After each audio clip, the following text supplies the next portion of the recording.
Today, we're handing out the FNK Travel Awards. Woo! Woo! So we're going to share with you our top 6 locations and stick around for a bonus award at the end. Hi, I'm Kim. And I'm Frank, and we're FNK Live. So let's start with one of our top awards, and this will go to the place we are in and filming from just now, which is Chiang Mai.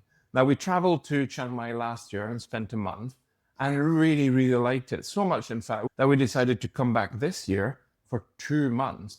And almost from the moment we landed in Chiang Mai, I don't know, we both felt instantly at home. Everything felt familiar. Make us feel part of the community, which isn't really something that we've had in other places. It's just something about being in the Niman area and the places that we've been to and become regulars of. It's lovely. So the community really is one of the top things we like here. But there are lots of things to love in Chiang Mai. Obviously, Thai food is fantastic, and Northern Thai food has its own color and flavor that we really enjoy. It's certainly very affordable, but the buzz, the bars and the live music. It's not like any other experience we've had traveling. Yes, and one of our favorite bars even went as far as putting our name on their Christmas tree. So we felt really touched that, we are regulars there, but it was such a lovely thought. Despite the fact that we love it here, there's a lot of reasons why we wouldn't move here full time. One of the things about Southeast Asia is it gets really hot. So the climate is not perfect all year round. And this is why we came back this year in November, December, January. This is the best time for us if you don't like extreme heat.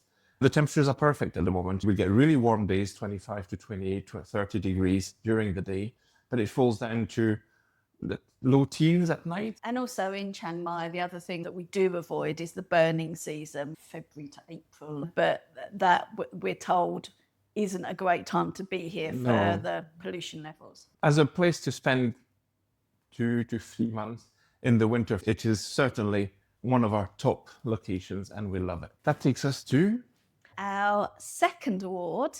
Goes to an older favourite that we were back in October last year, and that's Franschhoek in South Africa. From our perspective, we've loved it. It ticks so many boxes for us. We are self-confessed wine friends, which is how we met. And the wine in South Africa is amazing. Like their reds, their bubbles, their whites, just everything is awesome. And Franschhoek is a really small town, so it is just like one street, but it just has, again, that community. On a Saturday, they have a market and it's got live music and really amazing food stalls. You can just sit and while away a few hours just chatting to people. The food in South Africa is amazing as well. I was going to say that of all the foods of the world, South Africa has the best food overall. And I say that as a Frenchman because they do really amazing French-style food there as well as other types of food. And their ingredients, the meat in South Africa is fabulous. The seafood is incredible.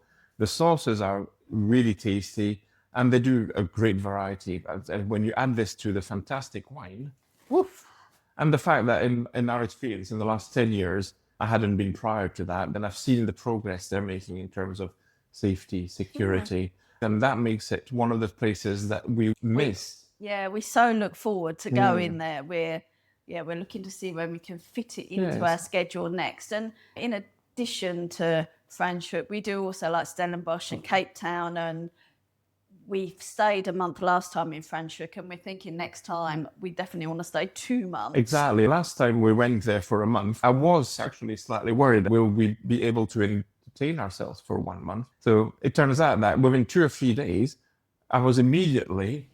why did we not book 2 or 3 months? And it was perfect. So the only risk about South Africa is that the food and the wine are so good that we do go out a lot. And the restaurants in the vineyards are so beautiful. So classy. It's just such a great experience. I know that people talk about going to Africa for the safaris, but if you like wine and you like food, definitely consider the Cape region. It is not a seaside resort, though the mountains around Franschhoek are beautiful. I love early morning walks, watching the sunrise over the mountains. But you have the sea if you go towards Cape Town, obviously. So we also like the temperate climate there. So a big thumbs up again for South Africa, the Cape region in particular, and as wine friends, well, it has to be our favorite. Which takes us now to our third award for the FNK Travel Awards. And this is a new entry for us. We went to South America last year and we went to Argentina and discovered Mendoza. Again, a wine region. Shocker. No surprise there. For us, maybe it's just the size of the town. It's fairly big, but it has a very compact center. And we really loved our time in Mendoza. It's very walkable. We discovered we were staying near Aristides Villanueva, which is one of the main streets, which has most of the restaurants, most of the bars, most of the cafes, very near the university as well. So we just walked along this towards the park. And what was the name of the park? Is it General San Martin Park, I think? The park was beautiful. It's huge. There's like a massive lake in the middle of it. Yes. It was fabulous. We would just walk to the park, which was not a long walk, just under a kilometer. Then we might walk around the park, sit on a bench in the shade and just relax and have a chat and then walk back. So a really walkable, really welcoming city. And even though my Spanish was pretty limited, people were very understanding, which made a big difference. Yeah, we never have any expectation. You're in someone else's country that they should speak English. It does give us opportunity to practice our Spanish. And for wine lovers like us, the wine regions are not very far. They have a good train and public transport system. Basically, what would happen realistically if we would take the train or a bus towards one of the regions, then we'd walk to 2 or 3 different wineries, enjoy a beautiful lunch, watching the sun over the Andes mountain was the Andes truly mountains gorgeous. are beautiful. And the wines we tried, which were not wines that get exported very often, were spectacular. Yes. Often by then we were like, we're not going to take another train back. We'll just order an Uber. And Uber service was easy and affordable as well. Yeah. It would take us home. In fact, it was so good that we decided that next year, 2026, we will be spending 2 months in Mendoza. And that's soon. We're going to be there for February and March now. Yes, so, really looking forward to that. If you are in Mendoza at any time in mid-February to mid-April. Mid-February to mid-April, then, DM us and we'll see if we can arrange a meetup. We also found a really good music bar there from an expat. Yeah, an American guy. So we felt that community feel we get in Chiang Mai was replicated in Mendoza, and for that reason, try and build upon it and see who else we can meet. It makes it to our top 3 and our third top award for the FNK Travel Awards, which then takes us to the 3 runners-up. So for this, we will start with... So we're going to start with the Boracay in the Philippines. So this is where we spent our first Christmas traveling. Yes. And we'd had a bit of a chat beforehand as to where we should spend Christmas. And I was very up for spending a Christmas on the beach because it's so different to back in the UK where it's colder and everything else. But Frank was a bit apprehensive. I was a bit. I was so keen to explore the world. Put yourself in our shoes 2 years ago. I've just quit my job and I had my last day the week before, and then we're flying off to Asia. And I was excited to see lots of things. I'm not a beach person. The only way I can tolerate is if I have a good lounging chair and somebody bringing me drinks and snacks. So I was a little bit concerned that if it was so much of a beach island, that there would be too little to do. And I was so wrong. Thanks for admitting that. I'm sorry. And I have to say, Boracay was what I'd imagined for like a tropical location, which I kind of hoped for the Caribbean and other places. And then when you get there, you realise it's all carved up by hotels and they've got their own private beaches. Boracay was not like that at all. Yes, I mean, they closed the island completely for a year or 2. I think, yeah. Yeah, and... because they were having problems with marine algae. And over-tourism. They had just too many people turning up. So following that cleanup program, when they closed the island completely, they reopened it very differently. So they moved all the restaurants and bars further back. But as a result, it was perfectly clean. By the time we got there, they also limited the number of tourists that can go on the island. You can only take a boat or a plane to the island itself if you have booked accommodation. Yeah. They got rid of all day trippers. It was magical. It was just such a beautiful beach location. Was, yes. The sea was like properly warm and we went swimming a lot. And the most we've done in a country when we've been traveling, it was lovely. And we were only 5 minutes walk from our tiny apartment. Then, of course, this is the place for our favorite music bar. Yeah. It's got a silly name, Nigi Nigi Nunu, but the quality of the musicians, the experience we had there, particularly on New Year's Eve. Yeah, New Year's Eve was amazing. They also partnered with a seafood stall. So we had like thermidor prawns and a lobster as well. So we had a really indulgent seafood dinner. All of the singers were amazing. So we got great music. And when we got to about 11:30, they were great in the restaurant. They just said, "Oh, leave your drinks." Everyone went out to the beach, and they'd arranged for these amazing fireworks to be launched from boats just off of the coastline. So we all just stood outside, watched amazing fireworks, did all that oohs and ahs. And the beach was mobbed. It Yeah, it was was the atmosphere. Everybody was dancing. There was music, and the fireworks were beautiful. Yeah, they're like countdown. And then we went back and continued our evening. Someone else came up to sing and they brought us more drinks. And it was definitely my favourite New Year's Eve I've ever Absolutely. had so far. What a way to see the new year. The food was great.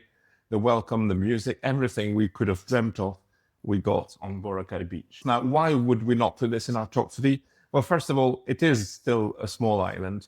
It has a beautiful beach, but that's pretty much all it has. So we wouldn't want to stay there for longer than a couple of weeks. Also, accommodation close to the beach is limited or expensive. So you have to consider this. But it's perfect for a week or two. Our second runner-up is Georgetown in Penang Island in Malaysia. Now, Penang was very surprising and very interesting. First of all, it's a beautiful town. It has murals all over and you can explore and take selfies. And it is really gorgeous. And it was particularly pretty when we were there, January, February time. But that is all the leading to Chinese New Year. Yes. And they do have a big Chinese community. So they have lots of other celebrations. I mean, it's a really nice time to be in Penang. Yes, it was. Because of the Chinese New Year, they had lanterns and lights everywhere. We went to this temple, which had so many colored lights, and it was so beautiful. You have to go at this period of year to see it that way. Yeah. But wow, what an experience. And one of the things we did love about Penang and Malaysia in general, but Penang specifically, is the multiculturalism. You mentioned there was a strong Chinese presence, but there's also a strong Indian presence, and of course, a strong Malay presence. So the 3 together really means that all the festival, all year round, there's always something cool happening. The food is incredible. Yeah. That's the first time I really sort of got comfortable with street food. And we tried lots of street food markets, the ones where you just grab something and eat it as you walk, or the ones where you go and sit in a courtyard and you go and order from 5 or 6 different stalls, whatever you're in the mood for. Yeah, we did really enjoy the street food around Penang. So Penang had a lot to be recommended for. It's also a very modern city. There are lots of things you can see. It's not Kuala Lumpur, but we preferred it to Kuala Lumpur because it's not as big, not as much traffic. And the quality of life was really good. It's quite walkable. You have beaches nearby, so you can... Yep, we had a beach day. That was nice. We had a beach day, that's right. And so overall, the food, the supermarkets... The bars were good as well. Great, we again found another couple of music bars that we really enjoyed. Shout out to Love Street in Georgetown, which had really good food and really good music as well. So for a mix of multiculturalism, great food, great beauty and walkability, Penang and Georgetown in Malaysia is fantastic. Now that takes us to our final runner-up, and that was a bit of a tough one. You know, we had a couple that we hesitated with. Yeah, we did. Yeah, that was kind of like this and Plovdiv as well. But we did want to include a European location because we do like going to Europe as well. We do. And close to Frank's heart, this is a French destination. Mais oui. So last runner-up is Carcassonne. We were there in April. Yes. Okay. So Carcassonne is one of the top medieval cities in the south of France. It's also in the heart of the Languedoc, which is, I would say, some of the best food we have in France. This is where you get magret of duck, le magret de canard, you get foie gras, you get the best sausages we do in France as well. So this whole area, bien sûr. So you get cassoulet, which is their local regional specialty. And it's a very rich stew with beans and sausages and duck and everything. So really good. So the food is fantastic. Maybe a bit too rich if you have too much. It's a great place. Now, we spent a month there and we were staying in the city center. And there is something about the French lifestyle, the joie de vivre, and the community where everybody goes for aperitif on the main squares and sits on a terrace and just relax, you know. Yeah. And we were surprised by how affordable it was. We kind of expected Europe would be expensive, but the number of restaurants that were there and offered lunches with wine, you know, Yeah. for about 20 euros maybe per person for a 3-course lunch. We Those fixed price menus. Fixed price menus are great value, and the wine wasn't as expensive as we feared initially. Turns out also Carcassonne was quite close to another town called Limoux, which is one of the sparkling wine regions of France. So there'll be Champagne that everybody knows about, and then there'll be all the Crémant, Crémant de Loire, Crémant de Bourgogne, Crémant d'Alsace, and Crémant de Limoux. La Blanquette de Limoux in particular is one of the wines. Yeah, so if you do go to Carcassonne, definitely go to visit Limoux. We also were lucky enough that there was a festival of wine in Limoux for that day. They had stalls from all the wineries And a glass. offering you wine and a glass, and they would fill it up for you. Or you could put your tokens and get a bottle instead. Yeah, we had the best time. Oh. So if there's any festivals going on, definitely head to those Do as them. well. But also the walks around Carcassonne, at the base of the medieval part of town, there was a beautiful river, and we walked along there quite a few times. And there's a canal as well, and you can do little canal boat trips and things like that. But in general, it was just nice walking around. Yes. It was a great experience. You can see the theme coming around there. You know, we need towns that are not too big, where there's vineyards nearby, where the food is spectacular, people and community are very welcoming. And if that hits all the boxes for us, then we're on to a winner. Yes. And then finally, we have a bonus. Yes, time for our bonus award. So this award is a realization we had after 2 years of travel that our hometowns really fare pretty well against the whole world.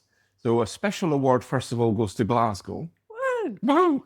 And Glasgow has a great mix. The people are super welcoming. It's possibly one of the reasons why both of us decided to move to Glasgow. Kim moving from London, me moving from France, and he made a life there. Yes. Yeah, you do get good food there. There's really good open spaces. We've got parks. The buildings are beautiful.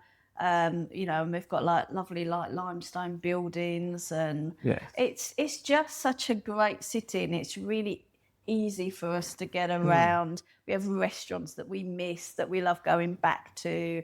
We always miss having a good Glasgow curry. Oh, absolutely. And it's got the Clyde River that we like walking along as well. Glasgow really fares against some of the other cities that we've been to. It does really well. And it's a lot more affordable than, say, cities like London, where you hail from. Yeah, or Edinburgh. Or Edinburgh, certainly. So that's our first bonus award. And the second one I would also add to this is my hometown in France, which is Lyon. Again, a beautiful city with 2 rivers that merge right in the center of the city.